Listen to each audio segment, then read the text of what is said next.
Shall we start? जय हिंद साथियों, आज हम बड़े ही संजीदा विषय को लेकर आए हैं। हमारे साथी एआईसीसी सेक्रेटरी कम्युनिकेशन डिपार्टमेंट से विनीत जी हैं और हमारे साथी विंग कमांडर अनुमा आचार्य जी हमारे साथ हैं, स्पोक्स पर्सन है हमारी। साथियों, ये बड़ा ही संजीदा विषय है, गंभीर विषय है।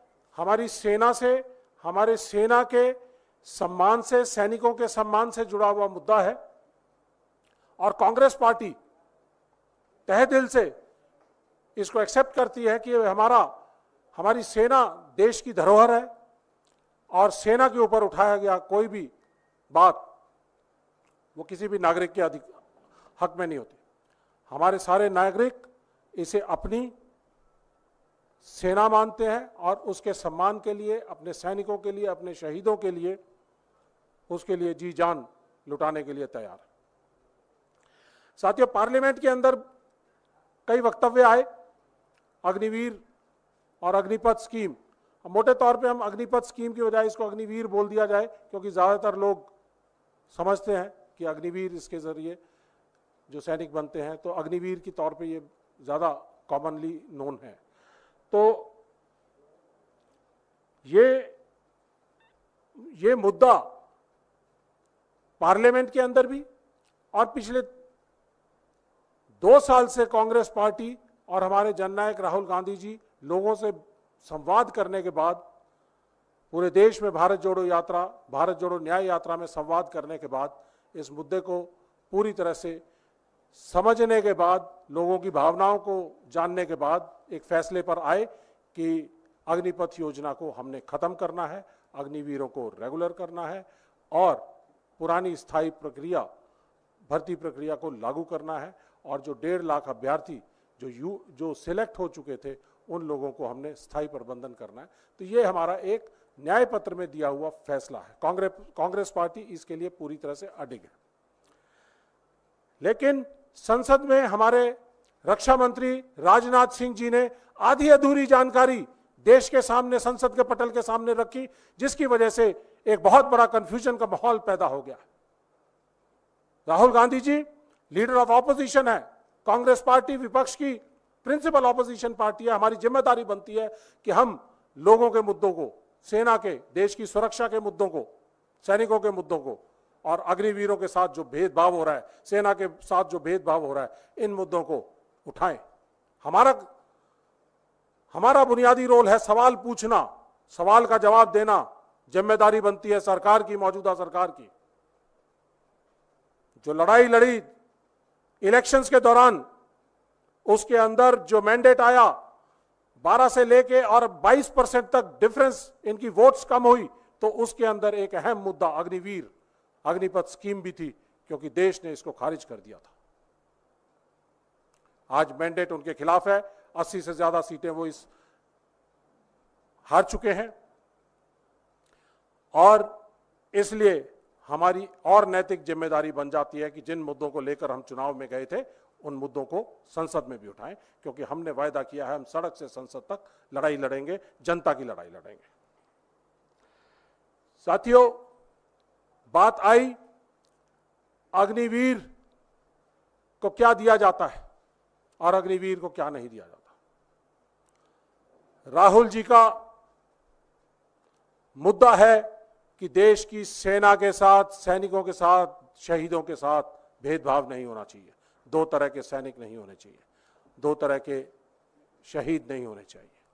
अग्निवीर शहीद को कुछ सम्मान और रेगुलर सैनिक को कुछ और सम्मान।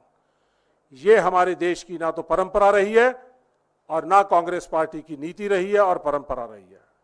तो इसलिए हम इस सवाल को उठाएंगे और इस सवाल को उठाया और इस सवाल को छोटा ना बनाएं। ये एक अजय सिंह का मामला नहीं है।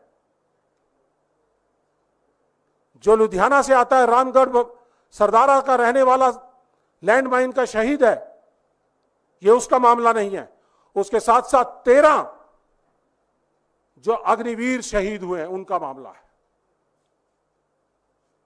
उनको क्या सरकार ने दिया, क्या नहीं दिया, उसके बारे में आप बाद में बताएंगे। लेकिन 13 अग्निवीर जो शहीद हुए हैं उनको, ये 1,20,000 अग्निवीर जो सेवारत हैं सेना में, ये उनका मामला है। ये 80,000 ट्रेनिंग सेंटर्स के अंदर जो अग्निवीर की ट्रेनिंग ले रहे हैं, ये उनका मामला है। ये देश की सेना का सुरक्षा का मामला है। तीनों सेनाओं ने कहा था कि ये हमारे लिए चौंका देने वाली बात है। अग्निवीर की जो स्कीम है, जनरल नरवाने ने अपनी बुक के अंदर लिखा है और माना है कि ये तीनों के लिए चौंका देने वाली बात थी। बहुत भेदभाव है। हमने नहीं सोचा था कि सेना के अंदर ऐसा भी भेदभाव कभी होगा। साथियों, ये स्कीम शुरू दिन से हम कह रहे हैं, हमारे नेता कह रहे हैं, राहुल जी कह रहे हैं, ये नॉन स्टार्टर है, बिना पायलट प्रोजेक्ट के की गई है, बिना सोचे समझे की गई है। ये प्रधानमंत्री कार्यालय द्वारा थोपी गई हुई योजना है। ये देश की तीनों चीफ्स ने इसको नकार दिया था। ये ऐसी योजना है तो ये हमारे ऊपर लाए क्यों? ये प्रधानमंत्री कार्यालय द्वारा थोपी हुई योजना है। ये देश की सेनाओं द्वारा मांगी हुई योजना नहीं है। साथियों, यहां पर एक और बात जो सामने आती है कि राजनाथ सिंह जी ने कहा कि हम 1 करोड़ रुपया दे रहे हैं। पॉलिसी है, अग्निपथ योजना की टर्म्स एंड कंडीशंस के अंदर कहा गया है, ये पॉलिसी है हमारे पास। इसमें कहा गया है 48 लाख इंश्योरेंस होगी, 44 लाख एक्सग्रेशिया होगा। इन्होंने इस बारे में जिक्र नहीं किया कि इसके अंदर 8 lakh battle casualty welfare fund भी होता है, जो रेगुलर सैनिक और इन दोनों को मिलता है। लेकिन वहां पर आधी अधूरी बात करते हैं, आधा अधूरा सत्य, अर्ध सत्य हमारे रक्षा मंत्री जी ने पार्लियामेंट के पटल पर रखा और उन्होंने ये नहीं बताया कि अग्निवीरों को 1 करोड़ शहादत होने पर देते हैं और रेगुलर सैनिक को 2.43 करोड़ से ज्यादा मिलता है। अगर वो सिपाही के रैंक में 15 साल की सर्विस करता है तो उसको 2.43 करोड़, और अगर 17 साल या 24 साल नायक या हवलदार के रैंक में करता है तो उसको तकरीबन 2.85 करोड़ के आसपास मिलता है। आप लोगों को बताना चाहेंगे कि क्या डिफरेंसेस हैं।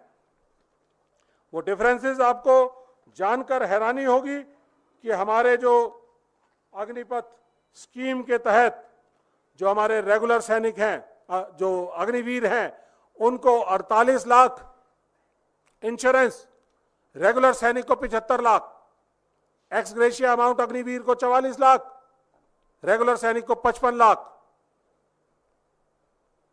शहीद का दर्जा रेगुलर सैनिक को, अग्निवीर को कोई शहीद का दर्जा नहीं, एक्स सर्विसमैन का कोई दर्जा नहीं। दोनों को 8-8 लाख रुपया बैटल कैजुअलिटी फंड से मिलेंगे, दोनों के लिए वो बराबर है। लेकिन अग्निपथ स्कीम में आए हुए अग्निवीर को शहीद का कोई दर्जा नहीं, और शहीद के दर्जे से जुड़ी हुई तमाम जितनी भी फैसिलिटीज हैं, बेनिफिट्स हैं, सम्मान है, वो नहीं है। इसके साथ साथ जो अग्निवीर सैनिक है, अगर वो डे वन पर शहीद हो जाता है सर्विस में, तो 4 साल तक लगातार उसको फुल सैलरी मिलेगी, जो तकरीबन 13 लाख के आसपास आता है। लेकिन जो हमारे रेगुलर सैनिक हैं, अगर वो पहला सिपाही पहले दिन अगर हताहत हो जाता है, शहीद हो जाता है, तो उसको 15 साल तक फुल सैलरी मिलेगी, उसके बाद पेंशन मिलेगी, उसकी ग्रेच्युटी मिलेगी, उसके परिवार को तमाम जो मेडिकल बेनिफिट्स हैं वो ताउम्र मिलते रहेंगे। डिपेंडेंट्स को, mother, father, children, brother, sisters up to age of 25 years, canteen benefits, educational benefits, scholarship के बेनिफिट्स, बहुत तरह की चीजें हैं, सुविधाएं हैं जो हमारे रेगुलर सैनिक के शहीद होने के बाद मिलती हैं। अग्निवीर के शहीद होने के बाद मात्र 1 करोड़ रुपया देकर और उसके परिवार को अपने हाल पर छोड़ दिया जाता है। ये भेदभाव है, इसके लिए हम लड़ाई लड़ रहे हैं, हमारे जननायक राहुल गांधी जी लड़ाई लड़ रहे हैं और इसको हम इस भेदभाव को सेना में खत्म करना चाहते हैं। तो साथियों, बात आई थी कि 1 करोड़ देते हैं। मैंने आपको बताया ये 1 करोड़ का मसला नहीं है, ये सेना में हमारे जवानों का, हमारे सैनिकों के मान और सम्मान का उसकी बात है। तो इसलिए बड़ा ज़रूरी है कि इस मान और सम्मान को बरकरार रखते हुए हम अपनी सेना के अंदर इस तरह की भेदभाव वाली, इस डिस्क्रिमिनेशन करने वाली स्कीम को तुरंत प्रभाव से इसको खत्म किया जाए। साथियों, एक और चीज बताना चाहूंगा कि मोदी जी अगर इस स्कीम को बहुत बेहतर मानते हैं तो 2014 में उन्होंने सैनिकों के नाम पर, राष्ट्रवाद के नाम पर, देश को मजबूत करने के नाम पर, मजबूत सेना देने के नाम पर, दोनों बॉर्डर्स को सेफ करने के नाम पर वोट मांगी थी और आपने भर भर कर वोट दी थी। 2019 में उन्होंने पुलवामा के नाम पर, बालाकोट स्ट्राइक के नाम पर कहा था कि मैं पहले फर्स्ट टाइम वोटर से कहना चाहूंगा कि अगर उनकी वोट हमें मिल सकती है तो वो सही श्रद्धांजलि होगी। आपका ये कार्यकाल 2024 में आपने इतनी पाथ ब्रेकिंग और इतनी बढ़िया फ्लैगशिप स्कीम, अग्निपथ स्कीम अगर लेकर आए हो तो आपने क्यों नहीं इसके नाम पर वोट मांगे? खोए हैं वोट, क्योंकि आपका राष्ट्रवाद का जो ढकोसला था, सूडो नेशनलिज्म था, वो चरमरा गया, लोगों का विश्वास आपके ऊपर खत्म हो गया। और तभी आपको जहां जहां से हम जो कहते हैं कि जहां से फौज में सैनिक आते हैं, नर्सरी कही जाती है, वहां पर आपको 80 से ज्यादा सीटों का नुकसान हुआ। तो इसलिए हम इनको बताना चाहेंगे कि आपने ये देश के लिए गलत स्कीम लेके आए हो, सेना के लिए गलत स्कीम लेकर आए हो, और अगर आप इसको वापस नहीं करते, कांग्रेस पार्टी ने वचनबद्ध है कि वो इसको वापस करेगी। इसके साथ साथ अग्निपथ योजना के कुछ और चीजें मैं पहलू बताना चाहूंगा कि अग्निपथ स्कीम एक ब्रॉडर इशू है जो देश की सुरक्षा के लिए, हमारे 2.5 फ्रंट बॉर्डर्स हैं, पाकिस्तान का और चाइना का एक्टिव बॉर्डर्स है, समुद्री सेनाएं हैं 6500 किलोमीटर की, उनको महफूज रखने के लिए हमारे को सेना की जरूरत है, मजबूत सेना की, रेगुलर सैनिक की जरूरत है, जो कि ट्रेंड सैनिक होने चाहिए। लेकिन अग्निपथ स्कीम के जरिए हमें untrained, half trend, battle harden soldier नहीं मिल रहे हैं। 6 महीने की ट्रेनिंग में उनको झोंक दिया जाता है और अग्निवीर बना दिया जाता है, अग्नि के अंदर झोंकने का काम किया है। हमारे 8 से लेके और 11 जून के दौरान आपने देखा होगा, चुनावों के बाद अचानक J&K के अंदर जिस तरह से मिलिटेंट एक्टिविटीज हुई हैं, इस मिलिटेंट एक्टिविटीज के अंदर लगातार हमारे सैनिक हताहत होते रहे। और इसके अंदर एक और इंपॉर्टेंट बात यह है कि देश में हमारी सेनाओं की संख्या अग्निपथ स्कीम लाने की वजह से घट गई है। 2019 से 22 के दौरान 3 लाख सैनिक हमारे कम हो गए। 75,000 के हिसाब से हर साल सैनिक फौज में आते थे। 2019 से 22 के दौरान 3 लाख सेना कम हो गई और अग्निवीर 75,000 की जगह पे 40,000 लिए जा रहे हैं, तो 35,000 का वहां डेफिसिट आ रहा है। तो हमारी अब सेनाएं तकरीबन 11 लाख के आसपास की रह गई हैं। तो साथियों, इस वजह से J&K में जो सिक्योरिटी हम पहले जो दे पाते थे, गैप्स आ रहे हैं। राष्ट्रीय राइफल यूनिट्स, उनके अंदर स्ट्रेंथ की कमी हो गई है। हमारी जो रेगुलर इन्फेंट्री रेजिमेंट्स हैं, जो वहां पर काउंटर इंसर्जेंसी के ऑपरेशंस करती थी, उनकी संख्या कम हो रही है, उनकी यूनिट स्ट्रेंथ कम हो गई है और उस यूनिट स्ट्रेंथ कम होने की वजह से गैप्स डेवलप हो गए हैं। और आपको याद होगा, कुछ दिन पहले 50,000 से ज्यादा CRPF पैरामिलिट्री के फोर्सेस को इंडक्ट करना पड़ा जब ये 4 दिन लगातार मिलिटेंट अटैक्स हुए, क्योंकि उन गैप्स को कवर करने की जरूरत थी, नहीं कर पा रहे थे। तो इसलिए 50,000 पैरामिलिट्री फोर्सेस को इंडक्ट करके हमने अपनी ऑपरेशनल सिस्टम्स को दुरुस्त किया। और पहले इनकी जरूरत नहीं पड़ती थी, सेना अपने आप ही सब कुछ काम कर लेती थी। ऑपरेशनल तौर पर ये सारी की सारी फौजें जो हैं पैरामिलिट्री फोर्सेस उनके अंडर कमांड आती थी और जरूरत पड़ने पर एडिशनल यूनिट्स को इंडक्ट कर दिया जाता था। लेकिन अब हमें पैरामिलिट्री का भरोसा लेना पड़ रहा है, 50,000 सैनिक वहां से इंडक्ट करने पड़ रहे हैं। ये एक अग्निपथ योजना का एक नुकसान है जो देश को आने वाले समय के अंदर मिलेगा, देखने को मिलेगा। तो साथियों, सेना के ऑपरेशनल इश्यूज, ट्रेनिंग के इश्यूज, कम ट्रेंड सोल्जर्स को एम्प्लॉयबिलिटी रेस्ट्रिक्शंस डाल दी गई हैं कि हमारे अग्निवीर सैनिक ना तो इंडिपेंडेंटली डिप्लॉय हो सकते, ना सेंसिटिव लोकेशंस पे, ना हार्श कंडीशंस के अंदर। तो हमें कैसे सैनिक चाहिए? हमें रेगुलर सैनिक चाहिए जो हर तरह से बैटल हार्डन्ड और वेल ट्रेन्ड हो। स्पेशलिस्ट सोल्जर्स चाहिए, आर्मी, एयरफोर्स, नेवी। ये इक्विपमेंट हमारा टेक्नोलॉजी ड्रिवन इक्विपमेंट है।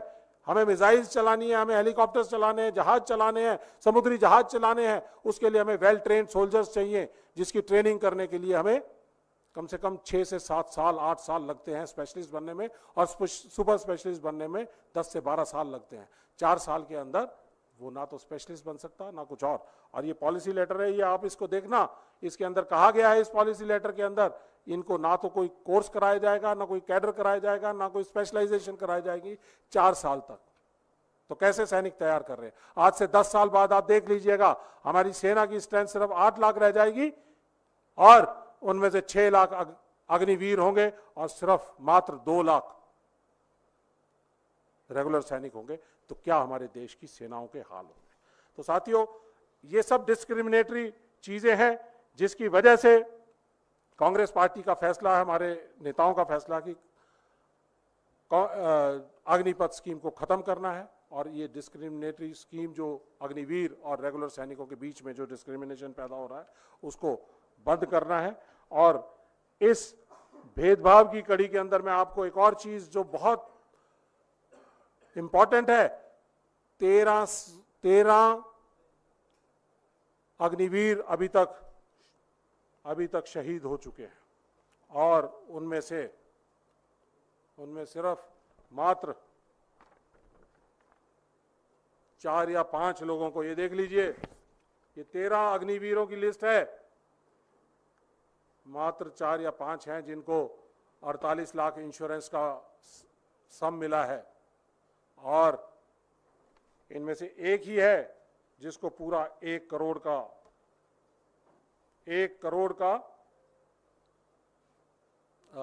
जो सम्मान राशि है वो पूरी मिली है, सिर्फ एक। तो ये लिस्ट हम आपके साथ साझा करेंगे।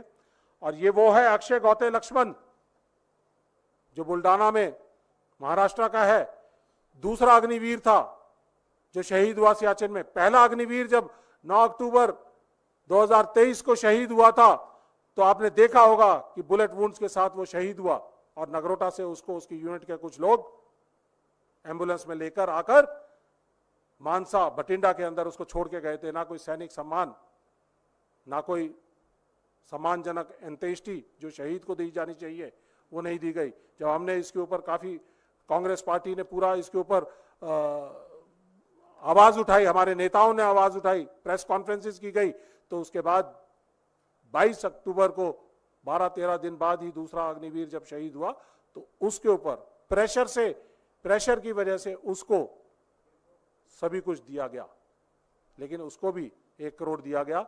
और यहां एक और भेदभाव जो बीजेपी ने इंड्यूस किया है वो ये है, महाराष्ट्र गवर्नमेंट ने इसको 10 लाख दिए हैं सम्मान राशि, जबकि रेगुलर सैनिक अगर शहीद होता है तो उसको 1 करोड़ दिए जाते हैं, क्योंकि ये अग्निवीर है तो इसको 10 लाख रुपए दिए।